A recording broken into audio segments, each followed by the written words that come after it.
Assalamualaikum warahmatullahi wabarakatuh. Perkenalkan, nama saya Cahaya Lestari, NPM 21510400194. Saya dari kelas E, Prodi Manajemen Bisnis Syariah, Fakultas Ekonomi dan Bisnis Islam. Di sini saya akan menjelaskan materi tentang aset tetap, di mana dosen pengampunya adalah Ibu Rosdalina Putri, MSAK. Baiklah, yang pertama ada pengertian aset tetap.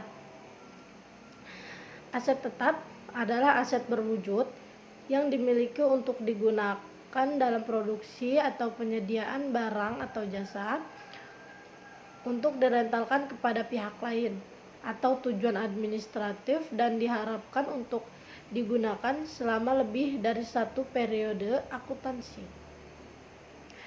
Terus ada biaya perolehan atau cost dari aset. Biaya perolehan dari aset adalah jumlah kas atau setara kas yang dibayarkan untuk memperoleh sebuah aset pada saat perolehan atau konstruksi. Terus ada komponen biaya perolehan aset. Yang pertama, ada harga perolehan meliputi biaya impor dan pajak pembelian.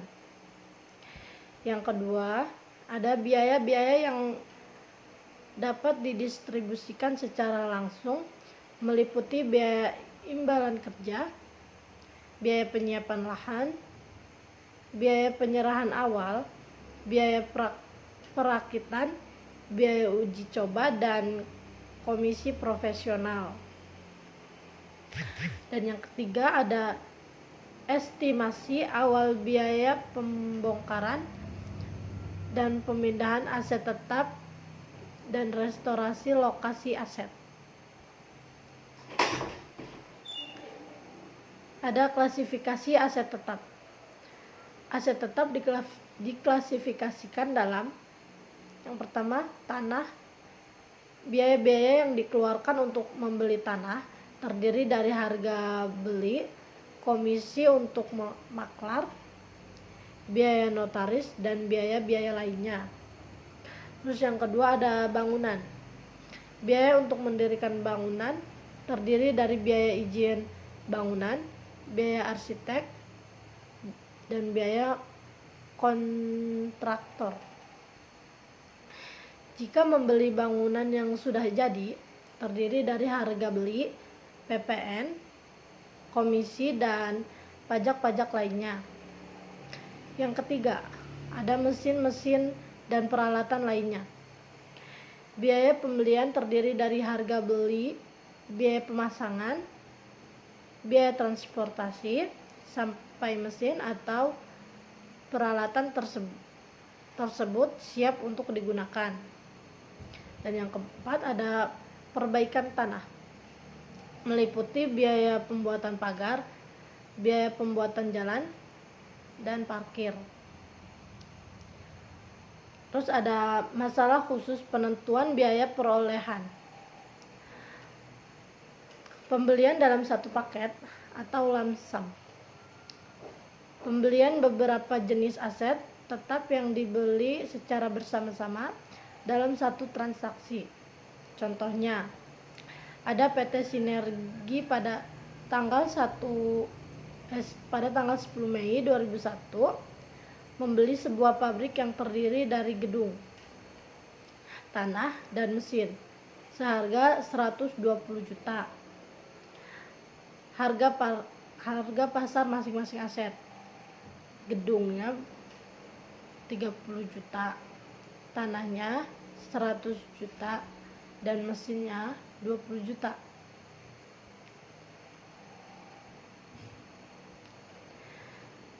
Depresiasi aset tetap. Depresiasi adalah proses mengalokasikan harga perolehan dari aset tetap menjadi beban pada suatu periode. Pengukuran depresiasi. Yang pertama ada biaya perolehan, jumlah kas atau setara kas yang dibayarkan untuk memperoleh sebuah aset pada saat perolehan atau konstruksi. Yang kedua ada perkiraan umur kegunaan atau ekonomis. Periode ini di mana perusahaan dapat memanfaatkan aset tersebut. Umur kegunaan ditetapkan dalam jumlah tahun, jumlah unit produksi, jumlah kilometer yang ditempuh, dan ukuran-ukuran lain. Yang ketiga, ada perkiraan nilai sisa atau residu. Nilai kas yang diharapkan dari aset tersebut pada akhir masa kegunaannya. Metode depresiasi. Yang pertama ada metode garis lurus. Yang kedua ada metode jumlah unit produksi. Yang ketiga ada metode saldo menurun berganda. Dan yang keempat ada metode jumlah angka-angka tahun. Dan yang pertama tadi ada metode garis lurus. Perusahaan akan mencatat beban depresiasi ditetapkan sama untuk setiap periode depresiasi per tahun. Sedangkan HP dikurang NS, umur kegunaan. Contohnya, harga perolehan mesin ada 41 juta. Perkiraan nilai sisa ada 1 juta. HG perolehan yang didepresiasikan ada 40 juta. Terus perkiraan umur mesin 5 tahun. Jumlah unit produksi 100.000, depresiasi per tahun sama dengan 41 juta dikurang 1 juta per tahun. Per 5 tahun. Sama dengan 8 juta. Ada terus jurnalnya, biaya depresiasi mesin sama dengan 8 juta. Akum depresiasi mesin juga 8 juta. Terus yang kedua ada metode jumlah unit produksi. Suatu jumlah tertentu atau yang tetap dibebankan pada setiap unit produksi yang dihasilkan oleh aset tetap yang digunakan. Menghitung taksiran jumlah unit yang dihasilkan selama masa kegunaan AT. Depresiasi per unit sama dengan HP dikurang NS per unit produksi selama umur kegunaan sama dengan 41 juta dikurang 1 juta per 100 unit sama dengan 400.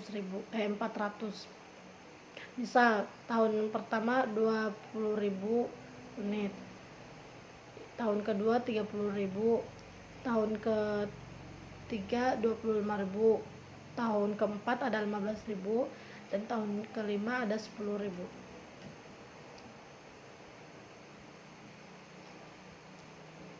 Terus ada yang ketiga ada metode saldo menurun berganda.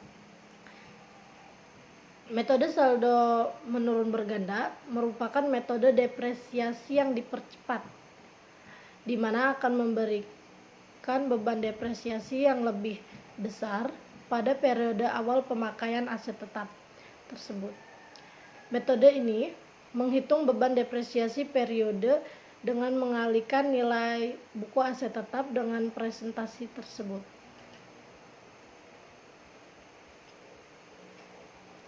Terus yang keempat ada metode jumlah angka-angka tahun. Metode ini dihitung dengan mengalihkan biaya perolehan yang dapat didepresiasi dengan suatu angka tertentu. Penyebut dari angka ini adalah jumlah dari umur kegunaan. Misalkan umur kegunaan 5 tahun, maka penyebutannya adalah 15. Dalam kurung 1 ditambah 2 ditambah 3 ditambah 4 ditambah 5. Bila aset tidak dibeli pada awal tahun, contoh, mesin dibeli pada tanggal 1 April 2001. Depresiasi tahun pertama adalah 13.333.000. Biaya depresiasi pada 2001 9/12 dikali 13.333.000 sama dengan 9.999.750 perak. Pada 2002 3/12 dikali 13.333.000 sama dengan 3.333.250 perak. Nah, terus 9/12 dikali 10.667.000 sama dengan 8.250 perak. Sama dengan 11.333.500 perak. Jurnal 31 Desember 2001. Biaya depresiasi mesin ada 9.999.750 perak. Akum depresiasi mesin ada 9.999.750 perak.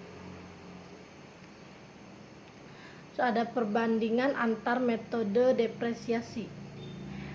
SAK menyarankan perusahaan memilih metode depresiasi yang dapat memadukan pendapatan dengan beban yang dikeluarkan perusahaan.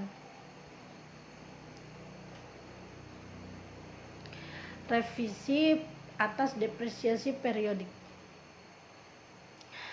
Revisi atas depresiasi periodik apabila faktor fisik atau fungsi menunjukkan bahwa depresiasi tahunan terlalu rendah atau tinggi. Waktu perubahan depresiasi. Yang pertama, tidak diadakan koreksi atau biaya depresiasi yang telah dicatat. Yang kedua, ada biaya depresiasi untuk tahun ini dan tahun-tahun berikutnya dirubah. Contoh, ada PT Raja memiliki almari dengan harga perolehan 800.000. Umur ekonomis 8 tahun atau garis lurus. Tanpa nilai residu. Jadi depresiasi per tahun 100.000. Setelah berjalan 2 tahun, almari tersebut masih dapat digunakan 10 tahun lagi. Perusahaan perlu memperbarui biaya depresiasinya. Nilai buku AT sama dengan perkiraan umur AT yang baru sama dengan biaya depresiasi baru. Terus 600.000 dibagi 10 sama dengan 60.000. Baik, sekian penjelasan dari saya. Mohon maaf jika ada salah-salah kata atau masih banyak kurang jelas. Saya akhiri. Wabillahi taufiq wal hidayah. Wassalamualaikum warahmatullahi wabarakatuh.